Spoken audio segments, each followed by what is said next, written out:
India today வந்து ஒரு கருத்து கணிப்பு மாதிரி வெளியிட்டிருக்காங்கல்ல சார். அதாவது விஜய் வந்து எப்படி ஓட்டை பிரிக்கிறாரு, யாருடைய ஓட்டை பிரிக்கிறாரு, பிரிச்சா ஒரு 160 இடங்களை கைப்பற்றுவதற்கு வாய்ப்புகள் இருக்கு அப்படின்ற மாதிரியான ஒரு இது சொல்றாங்க சார். அப்ப விஜய் முதல்வர் ஆயிடுவாரா அப்படின்ற ஒரு கேள்வி இருக்குல்ல, இதை நீங்க எப்படி பாருங்க? எது பெரம்பூருக்கு சொல்றீங்களா இல்ல முதல்வர் எதுக்கு திருச்சி கிழக்குக்கு முதல்வர் ஆவாரா?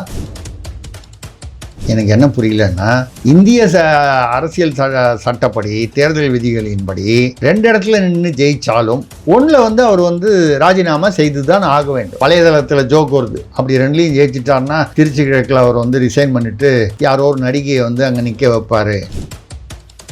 முதன்முறை வாக்காளர்கள் ஏறத்தாழ வந்து 10 லட்சம் பேர் தான். 20 லட்சம் பேர் இந்த வந்து கூட்டப்பட்ட வாக்காளர்கள், அதில் 10 லட்சம் பேர் தான் வந்து முதல் முறை வாக்காளர் அப்படின்னு தேர்தல் ஆணையம் சொல்லு. இந்தியா டுடே சொல்லுது விட மாநில தேர்தல் ஆணையம் சொல்லுவது அதிகாரப்பூர்வமாக இருக்கும் என்று நாம் நம்புவோம்.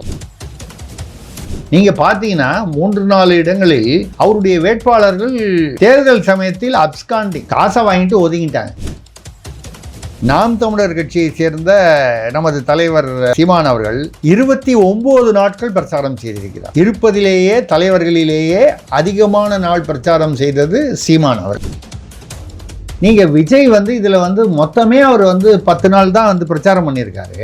18 கூட்டம் தான் போயிருக்கு. அதுலயும் வந்து 8ல தான் பேசியிருக்காருங்கும் போது அவர் எல்லா நட்சத்திர வேட்பாளர்களுடைய எதிர்கட்சி தலைவர்களுடைய இடத்துக்கும் அவர் வந்து போனாரா அப்படின்னு கேட்டால், விஜய் வந்து சீமானுடைய காரைக்குடி பகுதியில் போய் வந்து அவர் வந்து பண்ணது காரணம் இதுதான். இந்த திமுக அதிமுக ரெண்டும் ஃபிக்ஸட் ஓட் பேங்காக இருக்கும்.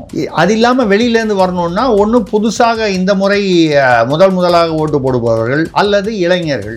இந்த இளைஞர்கள் யார் பின்னால் இருக்கிறார்கள்? தன்னுடைய தொண்டர்களுக்கு அவர் போய் வந்து பிரச்சாரம் பண்ணணும்னு அவசியம் இல்லை. அவன் கண்ணை மூடிக்கிட்டு போட்டிருப்போம். அப்போ சீமானை தான் வந்து டார்கெட் பண்ணணும். கலங்கரை சொந்தங்களுக்கு அன்பு வணக்கம். இன்று நம்மோடு நேர்காணலில் இணைந்திருப்பவர் பத்திரிகையாளர் திரிசக்தி அவர்கள். வணக்கம் சார். வணக்கம்மா, சொல்லுங்க. இந்தியா டுடே வந்து ஒரு கருத்து கணிப்பு மாதிரி வெளியிட்டிருக்காங்கல்ல சார். அதாவது விஜய் வந்து எப்படி ஓட்டை பிரிக்கிறாரு, யாருடைய ஓட்டை பிரிக்கிறாரு, பிரிச்சா ஒரு 160 இடங்களை கைப்பற்றுவதற்கு வாய்ப்புகள் இருக்கு அப்படின்ற மாதிரியான ஒரு இது சொல்றாங்க சார். அப்ப விஜய் முதல்வர் ஆயிடுவாரா அப்படின்ற ஒரு கேள்வி இருக்குல்ல, இதை நீங்க எப்படி பாருங்க? எது பெரம்பூருக்கு சொல்றீங்களா இல்ல முதல்வர் எதுக்கு திருச்சி கிழக்குக்கு முதல்வர் ஆவாரா? இல்லை, எனக்கு புரியலைங்க. எனக்கு அவ்வளோ தூரம் அரசியல் தெரியல. தமிழ்நாட்டுக்கு முதல்வர் தமிழ்நாட்டுக்கேவா? நான் நினச்சேன் பெரம்பூருக்கு தனி முதல்வர், திருச்சி. ஏன்னா அவர் பேசுறது வேற அப்படிதான் இருக்கு. அவர் வந்து என்ன பேசியிருக்காரு, 2 இடத்துலையும் நான் வந்து எம்எல்ஏ ஜெயிச்சு எங்கள் பெரம்பூர் இதுக்கும் மாதம் வந்து மக்களிடம் பெரம்பூர் அதுக்கப்புறம் திருச்சி கிழக்கு 2 தொகுதிகளிலும் வெற்றி பெற்று எம்எல்ஏவாக 2 தொகுதிகளிலும் மாதம் சென்று மக்களை சந்திப்பேன்.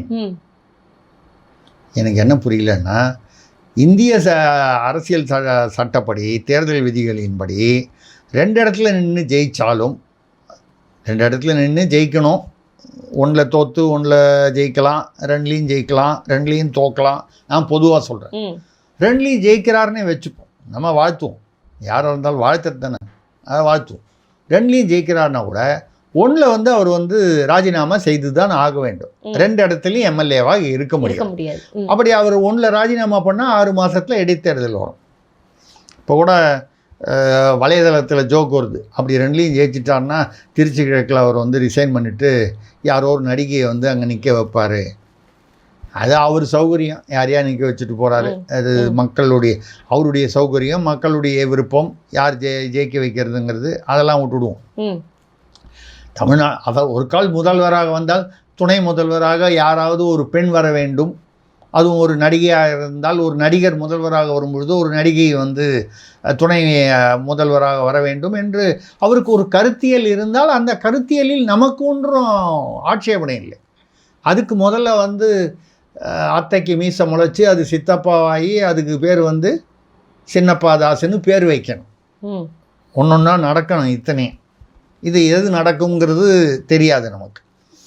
என்ன இந்த இந்தியா டுடே நீங்கள் சொல்லுது வந்தீங்கன்னா, முதல்ல வந்து கருத்து கணிப்புகள் 29ஆம் தேதி சாயந்தரம் 6:30 மணி வரைக்கும் கருத்து கணிப்புகள் எக்ஸிட் போல்ஸ். ஏன்னா அதுதானே இப்போ வரும். ஏன்னா அஸ்ஸாம், கேரளா, புதுச்சேரி 9ஆம் தேதியாக முடிஞ்சு போச்சு. அவங்களுக்கு மே 4 தான் எண்ணிக்கை.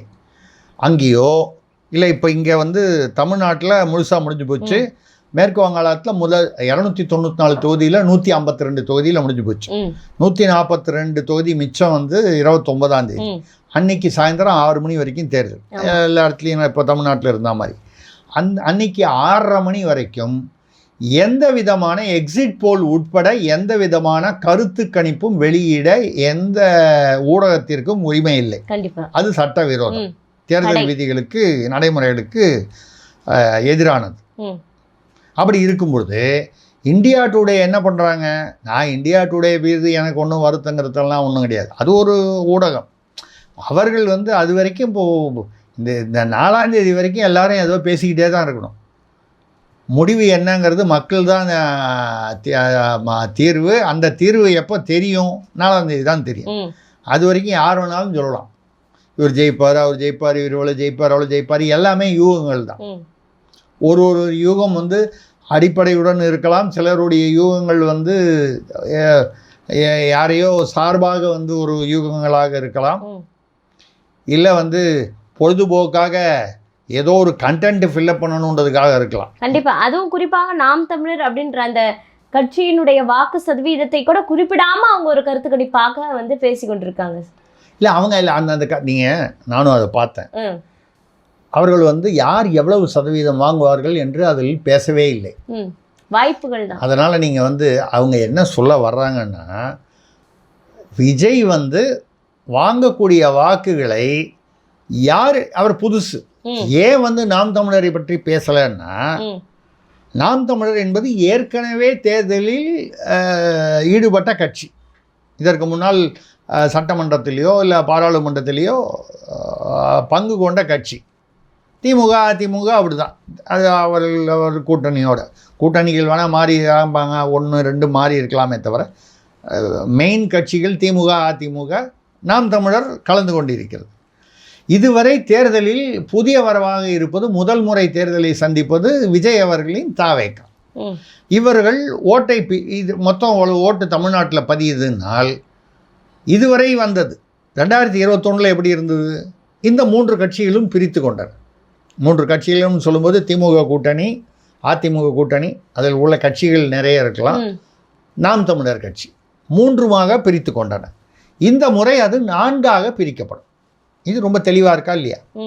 இதில் புதிய வரவாக இருக்கக்கூடிய இந்த விஜய் கட்சி தாவேக்காவுடைய வாக்குகள் எங்கிருந்து வரும்?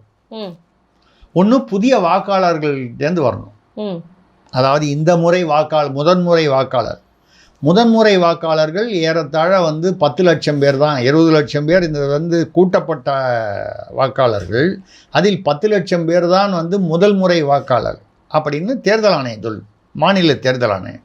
இந்தியா டுடே சொல்வது விட மாநில தேர்தல் ஆணையம் சொல்லுவது ஒரு அதிகாரபூர்வமாக இருக்கும் என்று நாம் நம்புவோம். இந்த 10 லட்சத்திலையும் அவர்கள் திமுக கூட்டணிக்கு ஓட்டு போட்டிருக்கலாம், அதிமுக கூட்டணிக்கு ஓட்டு போட்டிருக்கலாம், விஜய் அவர்களுக்கு ஓட்டு போட்டிருக்கலாம், நாம் தமிழருக்கு ஓட்டு போட்டிருக்கலாம், இதை தாண்டி சுயேட்சைகளுக்கு கூட ஓட்டு போட்டிருக்கலாம். ஆங்காங்கு பெருசாக இல்லைன்னா கூட எல்லாமே யூகங்கள் தானே. அந்த இந்தியா டுடேயில் சொல்கிறது என்னன்னு பார்த்தீங்கன்னா, திமுகவிலிருந்து அவர் வந்து 50% வாக்குகளை விஜய் பெறுவாரானால் அவர் 165 இடங்கள் பெறுவார்.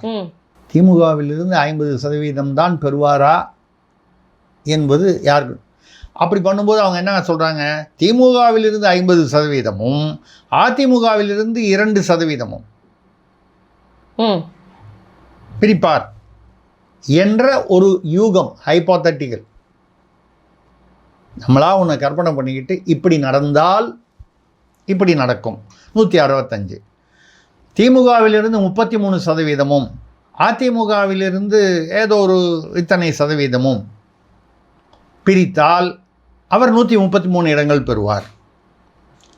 திமுகவிலிருந்து 16% ஓட்டுகளை பிரித்தால், அதிமுகவிலிருந்து எக்ஸ் எவ்வளவு பிரித்தால் எவ்வளவு இடங்கள் பெறுவார். இது வந்து வெறும் அரித்மெட்டிக்ஸ்னு சொல்லக்கூடிய கணக்கு. இது வந்து கருத்து கணிப்பும் இல்லை, இது எந்த திசையை நோக்கியும் இல்லை. இது வந்து சும்மா ஒரு ஒரு கால்குலேட்டரை கொடுத்து உட்கார வச்சு கம்ப்யூட்டரோ கால்குலேட்டரோ கொடுத்து இப்படி இதிலிருந்து வந்தால் எப்படி அவருக்கு வரக்கூடிய வாக்குகள் திமுகவிலிருந்தும் வரலாம், அதிமுகவிலிருந்தும் வரலாம், புதிய வாக்காளர்களிலிருந்தும் வரலாம், நாம் தமிழர்களிலிருந்தும் வரலாம். நான் சொல்கிறது வந்து கணிப்பில், அதாவது எங்கேருந்து வரும்? செவ்வாய் கிரகத்திலிருந்து வர முடியாது, கர்நாடகா, ஆந்திரா, உத்தரப்பிரதேசத்திலேருந்து வர முடியாது. தமிழ்நாட்டில் உள்ள பதிந்த வாக்குகளிலிருந்து வர வேண்டும். இந்த கணக்கில் இருந்து பார்க்கும் பொழுது அவருக்கு என்ன வரலாம் என்பது நீங்கள் பார்த்தீங்கன்னா 3-4 இடங்களில் அவருடைய வேட்பாளர்கள், விஜய் அவர்களுடைய வேட்பாளர்கள், தவேகா வேட்பாளர்கள் தேர்தல் சமயத்தில் அப்ஸ்காண்டிங், காணாமல் போயிருக்கிறார்கள். உதாரணமாக எடப்பாடி தொகுதி நட்சத்திர வேட்பாளர் என்று சொல்லக்கூடிய எதிர்க்கட்சி தலைவர் எடப்பாடி நிற்கிற தொகுதியில் முதல் நாள் பிரச்சாரத்துக்கு வந்ததுக்கப்புறம் அவர் ஆளே இல்லை. அவர் ஏதோ ஒரு கட்சிக்கு விலை போய்விட்டார். இதே மாதிரி ஒரு 3-4 இடத்துல வந்து வேட்பாளர்களை காணவில்லைன்னு யாரும் எடுத்துன்னு போய் பிடிச்சி வச்சுக்கல, காசை வாங்கிட்டு ஒதுங்கிட்டாங்க. பிரச்சாரத்துக்கு இல்லாமல் வேற எங்கேயோ சொந்தக்காரன் வீட்டில் போய் சௌரியமாக தூங்கிட்டு இருக்கான். எலெக்ஷன் முடிஞ்சு தான் வருவான், ஏதாவது ஒரு பொய்யை சொல்லிட்டு வருவான். அதுக்கப்புறம் என்ன? ஏனென்றால் அந்த கட்சியில் இப்பொழுது நிற்பவர்கள் முதலாக நிற்கிறார்கள், தனக்கு ஒரு விலை இருக்கிறது என்பதை முதலாக உணர்கிறார்கள். அது 10 லட்சமாக இருக்கலாம், 20 லட்சமாக இருக்கலாம், அது எவ்வளோ வேணால் இருக்கலாம். இப்போ முதல்ல பார்க்குறான். அதனால் நான் வந்து ஏதோ அவர்கள் தீயவர்கள் மற்றவர்கள்லாம் நல்லவர்கள் என்ற அர்த்தத்தில் சொல்லலை. மற்ற அரசியல்வாதிகள் ஒன்று கோட்பாடு வாங்க மாட்டேன்னு இருக்கணும், இல்லை அவன் அனுபவத்தில் என்ன விளக்க சொல்கிறியா, நான் எம்எல்ஏவை வந்தால் ஒரு 50 கோடி சம்பாதிப்பேன்ல, உங்கள்கிட்ட 25 லட்சம் வாங்கிட்டு நான் வந்து ஒதுங்குவேன்னா, அப்போ அவனுடைய பேரம் வேறு விதமாக இருக்கும். அவனை ஒதுங்க சொன்னால் தவேகாவுடைய வேட்பாளர் என்பவன் முதலாக வந்து அரசியலுக்கு புதிதானவன், அவனுக்கு 25 லட்ச ரூபா கொடுத்தா ஒதுங்குவதுக்கு நான் ஒரு உதாரணமாக தயாராக இருக்கலாம். இதையே வந்து வேற ஒரு எதிர்கட்சி இல்லை வேற ஒரு கட்சி அவங்க வந்து ஒருத்தருக்கு ஒருத்தர் வந்து நீ விலகுன்னு சொன்னால் அவன் கேட்குற ரேட்டு வந்து லட்சங்களில் இருக்காது, பல கோடிகளில் இருக்கும். ஏன்னா அவனுக்கு தெரியும் ஜெயிச்சா நம்ம எவ்வளவு கோடி வந்து சம்பாதிக்க முடியும் இந்த 5 வருடத்தில்னு. அவன் எப்படி விட்டுருவான்? ரெண்டாவது அவனுக்கு வந்து இது தொழில், இத்தனை வருஷமாக அவன் இருக்கான். சில சமயம் எம்எல்ஏவாக இருந்திருப்பான், மந்திரியாக இருந்திருப்பான், சில சமயம் வந்து முன்னாள் எம்எல்ஏன்னு வச்சுக்கிட்டு உள்ளூரில் ஓட்டிக்கிட்டு இருப்பான். இவர்களுக்கு இது புதியது. அப்போ வந்த வரைக்கும் வாங்கிட்டு எல்லாரையும் நான் சொல்ல, தவேகா கட்சியில் 3-4 வேட்பாளர்கள் காணவில்லை என்று அப்ஸ்காண்டிங் என்று சொல்கிறார்கள். சார் அதே போல் விஜயும் வந்து பார்த்தீங்கன்னா நட்சத்திர வேட்பாளர்கள் அப்படி எடுக்கும்போது எடப்பாடி, ஸ்டாலின் அவர்கள் தொகுதிக்கெல்லாம் நேரடியாக களத்தில் போய் எதிர்த்து பேசாமல், அதாவது சீமான் அவருடைய தொகுதிக்கு மட்டும் விஜய் வந்து பிரச்சாரத்துக்கு போனதுக்கான காரணம் விஜய் நினைப்பது சீமானின் ஓட்டுக்களை பிரிக்கணும் அப்படின்றது மறைமுக ஒரு எதிர்ப்பான ஒரு விஷயமா? இல்லை, அதாவது என்னை பொறுத்தவரை வந்து நீங்கள் கரெக்டாக வந்து அந்த புள்ளி விவரம் வேணும்னா உங்களுக்கு நான் சொல்கிறேன். அதிமுக தலைவரான எடப்பாடி அவர்கள் 26 நாட்கள் வந்து பிரச்சாரம் செய்திருக்கிறார். 63 பொதுக்கூட்டங்களில் கலந்து கொண்டிருக்கிறார். 200 தொகுதிகளுக்கான வேட்பாளர்களுக்கான பிரச்சாரத்தை செய்திருக்கிறார். புள்ளி விவரம். முதலமைச்சர் திமுக தலைவர் ஸ்டாலின் அவர்கள் 21 நாட்கள், அவர் 26, இவர் 21, 35 பொதுக்கூட்டங்களில் பிரச்சார கூட்டங்களில் பேசியிருக்கிறார். அவர் 63, இவர் 35. 234 தொகுதிகளுக்கும் உண்டான அந்த வேட்பாளர்களை அந்த 35 கூட்டத்துக்குள்ளேயே அடக்கிட்டார். அங்கங்கே 10 வேட்பாளர்கள் அறிமுகம். நாம் தமிழர் கட்சியை சேர்ந்த நமது தலைவர் இவர் சீமான் அவர்கள் 29 நாட்கள் பிரச்சாரம் செய்திருக்கிறார். இருப்பதிலேயே தலைவர்களிலேயே அதிகமான நாள் பிரச்சாரம் செய்தது சீமான் அவர். அதிக நாள் பிரச்சாரம் செய்ததுனால அது பெருமையான்னு சொல்றதை விட அது புள்ளி விவரம். 29 நாட்கள் 137 கூட்டங்களில் கலந்து கொண்டிருக்கிறார். அங்கே எடப்பாடி 63, ஸ்டாலின் அவர்கள் 35, இவர் வந்து 137 கூட்டங்கள். 234 தொகுதி இவங்களையும் அறிமுகப்படுத்திட்டார் இந்த 137 கூட்டங்களில். சரிங்களா? இப்பொழுது நாம் தவேகா தலைவர் விஜய்க்கு வருவோம். 10 நாட்கள் தான் மொத்தமே அவர் வந்து பிரச்சாரம் செய்திருக்கிறார். இதில் 18 கூட்டங்கள் தான் கலந்து கொண்டிருக்கிறார். அந்த கூட்டங்களில் பலவற்றில் அவர் பேசாமல் வெறும்னா அதை ரோட் ஷோ மாதிரி கையாட்டி விட்டு போவதுக்கு பேர் ரோட் ஷோன்னு ஒன்று சொல்கிறாங்க. அந்த மாதிரி பண்ணியிருக்காரு. பேசின இடம் வந்து கிட்டத்தட்ட ஒரு 6லேருந்து 8 தான். 18 இடங்களில் 8 இடங்களில் பேசினார் என்று சொன்னால் 10 இடங்களில் ரோட் ஷோ, இது சேர்த்தே 18. இந்த 18ல் வந்து எவ்வளவு வேட்பாளர்களை அவர் வந்து அறிமுகப்படுத்தியிருக்க முடியும்? மிக குறைவான வேட்பாளர்கள் தான் அறிமுகப்படுத்தி இருக்க முடியும். இதுதான் வந்து அதாவது இந்த தொகுதியில் அந்த அந்த வேட்பாளர்களுடைய பிரச்சாரத்தில் எவ்வளவு கூட்டங்கள் எவ்வளவு நாட்கள் என்கிற கணக்கு இதுதான் வருது. நீங்கள் விஜய் வந்து இதில் வந்து மொத்தமே அவர் வந்து 10 நாள் தான் வந்து பிரச்சாரம் பண்ணியிருக்காரு. 18 கூட்டம் தான் போயிருக்கு. அதுலேயும் வந்து 8ல் தான் பேசியிருக்காருங்கும்போது அவர் எல்லா நட்சத்திர வேட்பாளர்களுடைய எதிர்கட்சி தலைவர்களுடைய இடத்துக்கும் அவர் வந்து போனாரா அப்படின்னு கேட்டால் போவதற்கான வாய்ப்பே இல்லை என்பது இதிலிருந்து தெரிகிறது. இந்த புள்ளி விவரத்திலிருந்து அவர் காரைக்குடியை கணக்கு பண்ணி போடுறதுக்கு காரணம் வந்து இன்றைய இளைஞர்கள் வாக்கு என்பது, அதாவது திமுக அதிமுகவுக்கு மாற்றாக ஒரு மாற்றம் வர வேண்டும் என்று நினைக்கக்கூடியவர்கள், அவர்கள் இளைஞர்களாகவும் இருக்கலாம், என் வயதில் உளுத்தவர்கள். என்னை பற்றி நான் சொல்லலை, உடனே வந்து நான் சீமான் கட்சியில் சேர்ந்துட்டேன்னு சொல்லுவாங்க. நான் அப்படி சொல்லலை. நான் சொல்கிறது வந்து ஒரு அதையோட வயது 40 வயது 50 வயது 60 வயது இப்படி இருக்கக்கூடியவர்கள், இவர்கள் சீமானுக்கு ஓட்டு போடக்கூடாதா? இளைஞர்களுக்கு மட்டும்தான் ஓட்டு. இப்போ தாவேகாவுக்கு ஓட்டு போடுறதே ஒரு 50 வயதுக்காரர் ஓட்டு போடக்கூடாதா? 22 வயசில் இருந்தால் தான் ஓட்டு போடணுமா? நான் அவருக்கு பொண்டாட்டியாக இருக்க தயார்னு சொல்கிறவங்க மட்டும்தான் ஓட்டு போடணுமா? இதில் வந்து அதாவது யார் வேணாலும் ஓட்டு போடலாம், அதில் அநேகமாக இளைஞர்கள் அதிகமாக இருப்பார்கள் என்ற எதிர்பார்ப்பு நியாயம். அந்த மாதிரி வரும்பொழுது நீங்கள் வந்து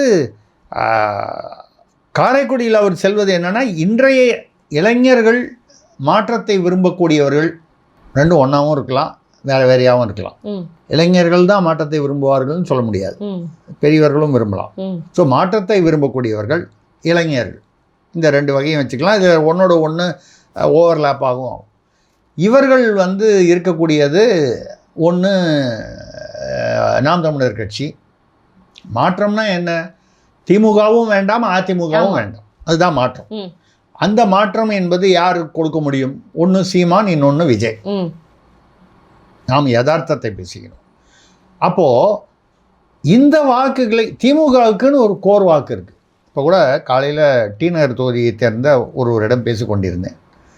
ஒரு சாதாரண கடைநிலையில் இருக்கக்கூடிய, யாருக்கு ஓட்டு போட்டிங்க? நம்ம பத்திரிகைக்காரன்ல, ஒரு காரில் போனாலும் சரி, ஆட்டோவில் போனாலும் சரி, ஒரு கடைக்கு போனாலும் சரி, ஒரு பால் கார்ட்டில் பேசினாலும் சரி, என்னங்க வீட்டில் வேலை செய்கிறவன்ட்டு பேசினாலும் யாருக்கு ஓட்டு போட்டிங்க, ஏன் ஓட்டு போட்டிங்க, எதனால், யாருக்கு போட போகிறீங்க, இப்படியே ஒரு அப்போ தான் நமக்கு உண்மையான உணர்வுகள் தெரியும். வெளியில் வந்து நம்ம பேசுகிறோன்னா நம்ம கருத்து மட்டும் பேசக்கூடாது, யதார்த்தத்தை புரிஞ்சு பேசும்போது சொன்னாங்க, இல்லைங்க திமுகலேருந்து 1000 கொடுத்தாங்க, அதிமுகலேருந்து 1000 கொடுத்தாங்க, அதிமுக கூட்டணியிலேருந்து 1000 கொடுத்தாங்க. இதை யாருக்கு ஓட்டு போடுவீங்க? 2 பேர்ட்டையும் காசு வாங்கிட்டீங்களே, நீ யாருக்கு போட்டீங்க? ஏதோ ஒரு கட்சி பேர் சொன்னார், இந்த 2ல் ஒன்று.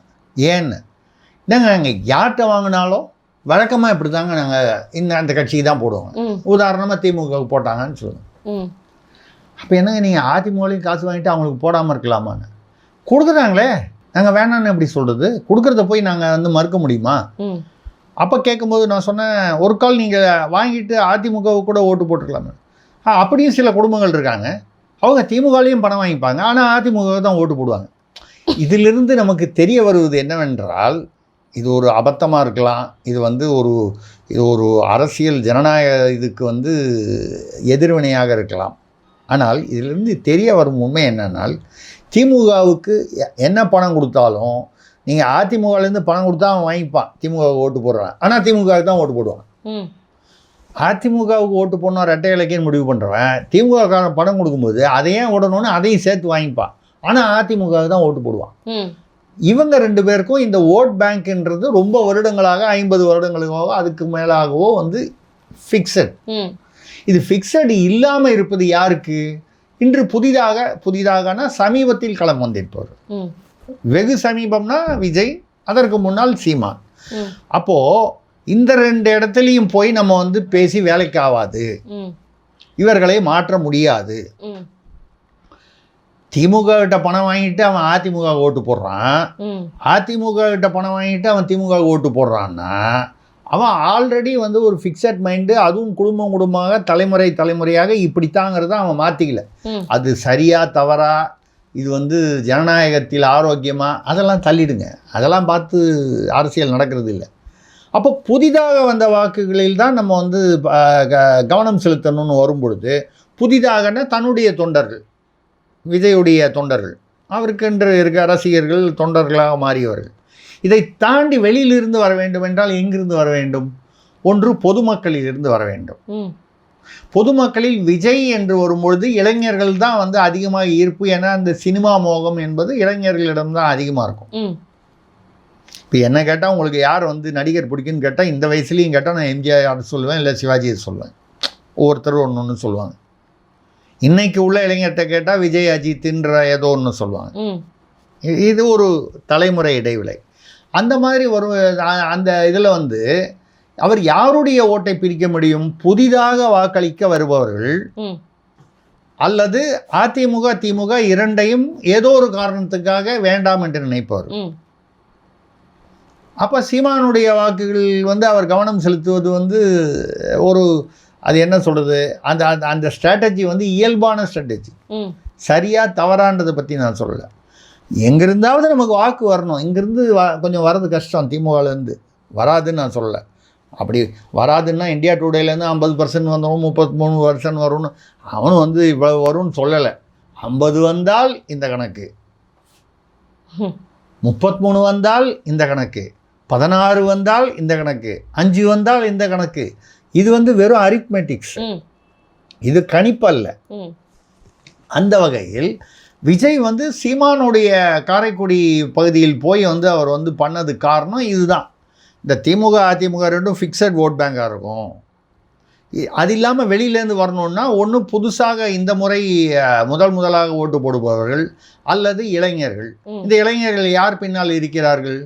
தன்னுடைய தொண்டர்களுக்கு அவர் போய் வந்து பிரச்சாரம் பண்ணணும்னு அவசியம் இல்லை. அவன் கண்ணை மூடிக்கிட்டு போட்டுருப்போம். அப்போ சீமானைத்தான் வந்து டார்கெட் பண்ணணும். அதனால தான் காரைக்குடியில் போய் பண்ணியிருக்காரு. இதுதான் வந்து என்னுடைய கணக்கு. ஏன்னா நான் வந்து எதை பேசினாலும் அதோடைய புள்ளி விவரத்தை வைத்து பேசுகிறேன். இப்போ விஜய் வந்து 10 நாள் தான் போயிருக்காரு. 18 தான் பிரச்சார கூட்டமே, ரோட் ஷோ உட்பட. பேசிய கூட்டம் 8 தான், 6 8. அப்படி இருக்கும் பொழுது எந்த அளவுக்கு அவரால் வந்து அதாவது வாக்கு வங்கியை ஈர்க்க முடியும்? பேசாமலேயே, பிரச்சாரம் செய்யாமலேயே. அவருடைய தொண்டர்கள் அவர் பேசணும்னு எதிர்பார்க்க மாட்டாங்க. அவர் முகத்திற்காக வாக்களிப்பார். அதை நம்பித்தானே அவர் நிற்கிறார். இப்போ கூட பெரம்பூரில் பார்த்தீங்கன்னா 3000 வாக்குகள் போன தேர்தலுக்கு 2021க்கும் இப்போவும் 3000 வாக்குகள் தான் வித்தியாசம் பெரம்பூரில். திருச்சி கிழக்கில் 2021க்கும் 2026க்கும் 8200 வாக்குகள் தான் வித்தியாசம், பதிவான வாக்குகள். இப்போ கொரோனா இருந்தது. இந்த 3000 8200ங்கிறது ஒரு பெரிய அளவான ஒரு எண்ணிக்கையாக எனக்கு தெரியல. விஜய் வருவதனால் ஒரு இளைஞர் அலை ஏற்பட்டு அவ்வளோ பேர் வந்து ஓட்டு போட்டிருக்கான் அப்படின்னு சொன்னால், இந்த 3000 8000ங்கிறதெல்லாம் குறைந்தபட்சம் ஒரு 15000 20000 இருந்திருக்கணும். அப்போ இந்த அலை என்று பேசுவது எல்லாமே அவரவர்களுடைய சௌகரியத்துக்காக பேசுவது. நான் வந்து இதில் வந்து இவங்க ரைட்டு அவங்க ரைட்டு, சீமான் உட்பட சீமான் அலை வீசுகிறது அப்படிலாம் நான் சொல்ல விரும்பலை. யாருடைய அலையும் வீசுவதாக எனக்கு தெரியவில்லை. ஒரே ஒரு அலை மட்டும் இருப்பதற்கான வாய்ப்புகள் உண்டு என்று சொல்வது திமுக ஆட்சிக்கான எதிர்ப்பலை. அதுவும் எதை வச்சு சொல்கிறோன்னா, இந்த வாக்கு வந்து இந்த புள்ளி விவரத்தை வச்சு நான் சொல்லலை. ஏன்னா இந்த புள்ளி விவரத்தை வந்து பார்த்தால் இதற்கு முக்கிய காரணம் எஸ்ஐஆர் தான் தெரிகிறது. எஸ்ஐஆருடைய விளைவு தான் இதுங்கிறது என்னுடைய கருத்து. அப்படி இருக்கும் பொழுது இந்த இவர் தான் வருவார், இதனால் இப்படி வந்துடுவார். ஆனால் எதிர்ப்பலை வந்து, அப்போ எதிர்ப்பலை இருக்குதுன்னு எப்படி சொல்கிறீங்கன்னா, ஏறத்தாழ 30 இடங்களில் வந்து வேட்பாளர்களை, திமுக வேட்பாளர்கள் விரட்டி அடிக்கப்பட்டிருக்கிறார்கள். கிராமங்களில், மக்களில், கிராம பகுதிகளில் அதிகமாக. இஸ்லாமிய பெண்கள் கூட வந்து தூத்துக்குடியில் அனிதா கிருஷ்ணன் அமைச்சர் அவர்களை விரட்டி அடித்தீங்க. நீங்கள் என்ன செஞ்சீங்கன்னு முதல்வர் ஸ்டாலின் அவர்களுக்கு விவசாயிகள் கூட்டமைப்பின் சார்பாக மறியல் செய்து கருப்பு கொடி கட்டியிருக்கிறார்கள் தமிழக வரலாற்றில் முதலாக. இது வரைக்கும் எந்த இவருக்கும் நடக்கலாது. இப்படிப்பட்ட ஒரு சூழ்நிலையில் இந்த அலை என்று பேசுவதெல்லாம் அவரவர்களுடைய அந்த என்ன சொல்கிறது ஒரு இதுக்காக பேசியிருக்காங்க. நீங்கள் வந்து அதே மாதிரி 1900 அதாவது திமுக வந்து 2021 வாங்கின இடங்கள் சட்டசபையில் 118 வாங்கினா வெற்றி, 125 தான் ஸ்டாலின் அவர்கள் பெற்றது. 2006 கலைஞர் தலைமையில் இருந்தபோது 96 தொகுதியில் தான் வெற்றி பெற்றார்கள். ஆனாலும் வந்து கூட்டணி ஆட்சி இல்லாமல் தனியாகவே மைனாரிட்டி அரசு அமைத்தார்கள்.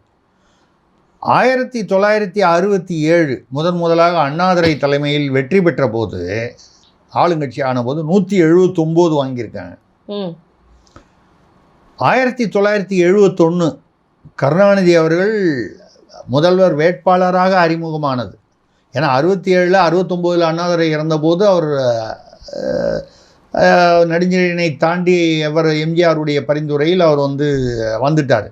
அது இல்லாமல் முதல்வர் வேட்பாளர் கருணாநிதி என்று அறிவிக்கப்பட்டு அவர் வந்தது 1971 205 வாங்கியிருக்கார், மிக அதிகமாக.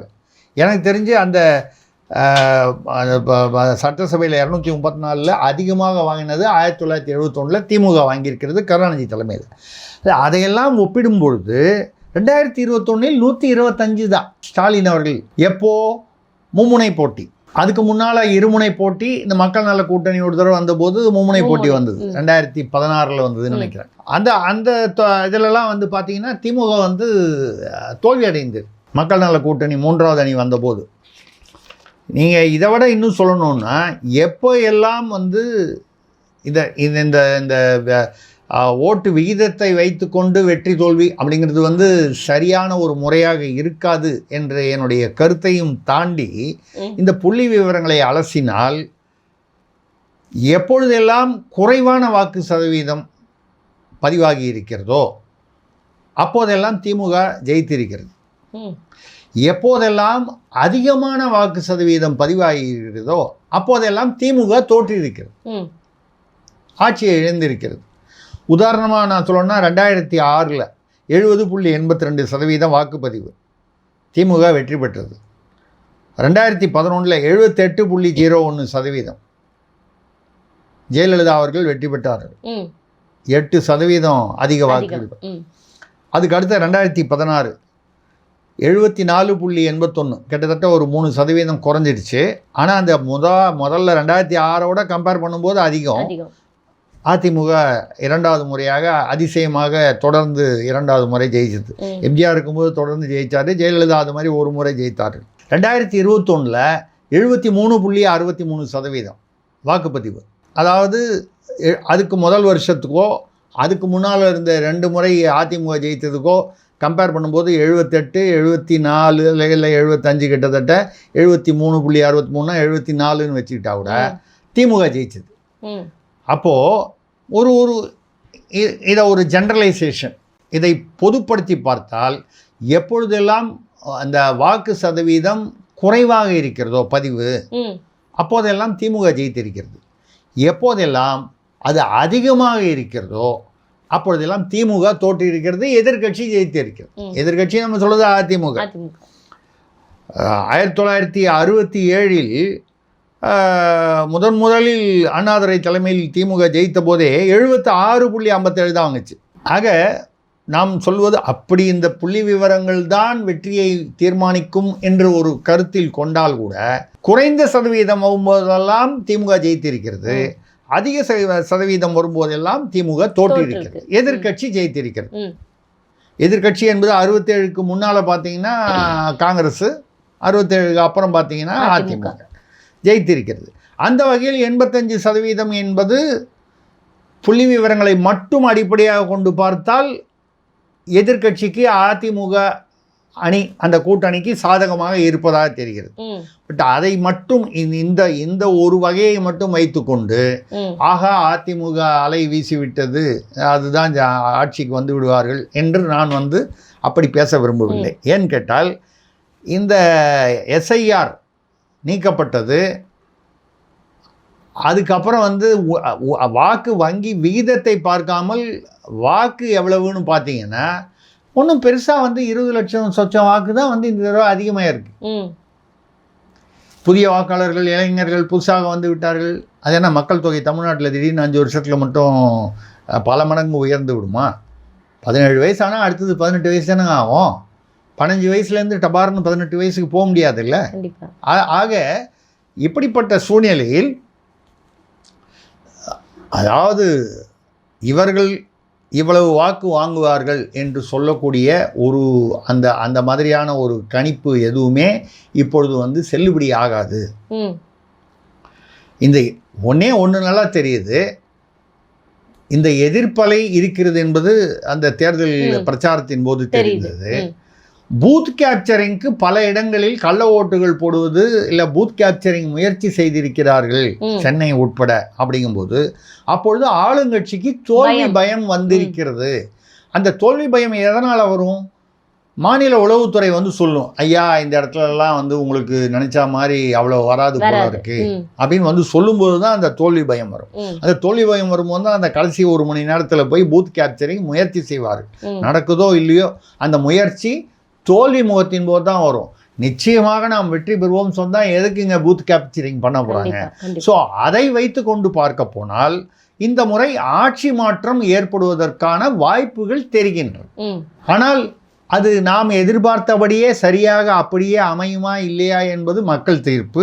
இதில் வந்து சீமான் வந்து காரைக்குடியில் அவருடைய தொகுதியில் வந்து 75% ஏறத்தாழ 75% பதிவார். அது ரொம்ப அதிகமும் இல்லை ரொம்ப கம்மியும் இல்லை, தமிழ்நாட்டு சராசரிக்கு கம்மி.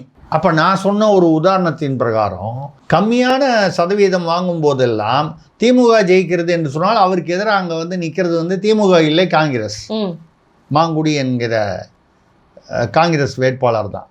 அந்த மாங்குடிக்கு எதிராகவே அவருடைய சாதியைச் சேர்ந்தவர்களே சில பேர் வந்து அவருக்கு ஓட்டு போட வேண்டாம் என்று சில எல்லா கட்சியிலையும் பெரும்பான்மையான கட்சிகளில் வந்து இந்த உள்குத்து பிரச்சனைகள் அதிகமாக இருக்கிறது.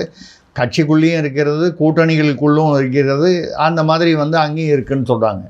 அவையெல்லாம் சீமானுக்கு ஓரளவுக்கு அதாவது அவருடைய வெற்றி வாய்ப்பை கூட்டக்கூடிய ஒரு சூழ்நிலையில் இருக்கிறது. இதற்கப்புறம் வந்து மக்கள் தான் முடிவு சொல்ல முடியும். சீமான் இவ்வளவு தொகுதி வாங்கி விடுவார், இல்லை வந்து திமுக தான் ஆட்சி அமைக்குமா அல்லது அதிமுக ஆட்சி அமைக்குமா?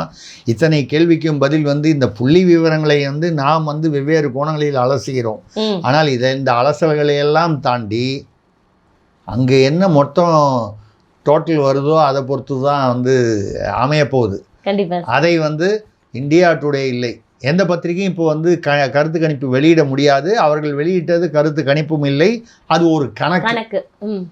அந்த கணக்கு வந்து இது யார் வேண்டுமானாலும் எப்படி வேண்டுமானாலும் போடலாம். இப்போ நான் ஒரு கணக்கு போடுறேன்னு வைங்க, திமுகவிலிருந்து 5%, அதிமுகவிலிருந்து 4%, விஜய் கட்சியிலிருந்து 2%, விசிகாவிலிருந்து ஒரு 3%, சீமானுக்கு சேர்ந்தால் மொத்தம் அவருக்கு 32% வரும் அப்படின்னு நான் ஒரு கணக்கு கொடுத்தேன்னு வைங்க.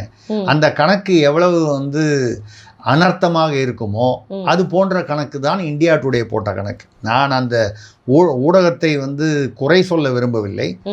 அவர்களும் ஏதோ ஒரு ப்ரோக்ராம் போடணும். அதுவும் அந்த மாதிரி பெரிய ஊடகங்கள் வந்து அநேகமாக 24 மணி நேரத்தில் பெரும்பான்மையான இதில் வந்து அவங்க வந்து ராத்திரி 10-11 மணி வரைக்குமாவது ஏதோ ஒரு ப்ரோக்ராம் போட்டாகணும். தமிழ்நாட்டை வந்து அதுவும் நார்த் இந்தியாவில் இருக்கும், வடநாட்டில் இருக்கும் பொழுது மேற்கு வங்காளத்தை மட்டும் அவர்கள் வந்து கவர் செய்வதை விட தென்னாட்டைக்கு வந்து அதுவும் தமிழ்நாட்டை அவங்க கவர் பண்ணணுங்கிறது அவர்களுடைய விருப்பம். அது வந்து தவறில்லை. இப்படி ஏதாவது ஒரு கூட்டல் கழித்தல் கணக்கு போடுவது ஒரு அரை மணி நேரம் ஒரு 40 நிமிடம் இந்த அநேகமாக இந்த நிகழ்ச்சி நடந்திருக்கும்னு நினைக்கிறேன். அவ்வளோதான். நம்ம வந்து சொல்கிறது எதுவுமே வந்து இவர்கள் தான் ஜெயிப்பார்கள் என்று இந்த 85% வைத்துக்கொண்டு எந்த முடிவுக்கும் வர முடியாது. இதற்கு முக்கியமான காரணம் எஸ்ஐஆர் என்பது தான் என்னுடைய கருத்து. இதை தாண்டி எதிர்ப்பலை இருக்கிறது என்பது உண்மை. பூத் கேப்சரிங் செய்கிறார்கள் என்பதனால் தோல்வி பயம் இருக்கிறது என்பது உண்மை.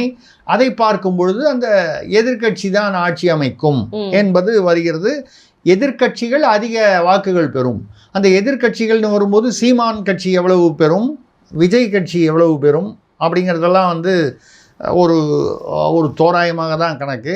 இப்போவும் இன்றைக்கும் இவ்வளவு தேர்தல் நடந்த பிறகும் சொல்கிறேன், என்னுடைய கணக்கில் நான் ஏற்கனவே பேசியிருக்கேன். சென்னை வட மாவட்டங்கள்னால் காஞ்சிபுரம், திருவள்ளூர், செங்கல்பட்டு, இங்கு தாவேகாவிற்கு சுமார் 20% வாக்குகள் வரலாம். சுமார் தென் தமிழ்நாடு, கொங்கு பகுதி, டெல்டா மாவட்டம், அப்புறம் மத்திய பகுதி, இந்த 4ம் அங்கெல்லாம் 7 அல்லது 8% வாக்குகள் வரலாம். சராசரியாக எடுத்துக்கொண்டு பார்த்தீர்களானால் 12-13% வரும். இது இவ்வளவு புள்ளி விவரத்தையும் பேசிட்டு இன்றைக்கி பேசுகிறேன்னா 1.5 வருஷம் முன்னால், 1 வருஷம் முன்னால் நம்ம சேனல்லையும் மித்த சேனல்லையும் நான் என்ன பேசியிருக்கேன்னு பார்த்தீங்கன்னா, விஜய் அவர்களுடைய கட்சி இந்த 2026 தேர்தலில் 8-12% வாக்குகள் வாங்குவார்கள். அதே சமயத்தில் சீட்டுகளாக வந்து கன்வெர்ட் ஆகும்போது ஒற்றைப்படையில் தான் இருக்கும். இதுதான் நான் பேசியிருக்கேன்.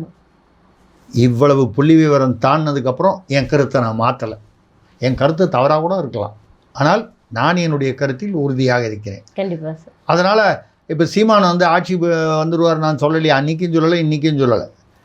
ஆனால் அவருக்கு சென்ற முறையை விட இந்த முறை அதிகமான வாக்குகள் வருவதற்கான வாய்ப்புகள் உள்ளனன்னு தான் சொல்கிறோம்.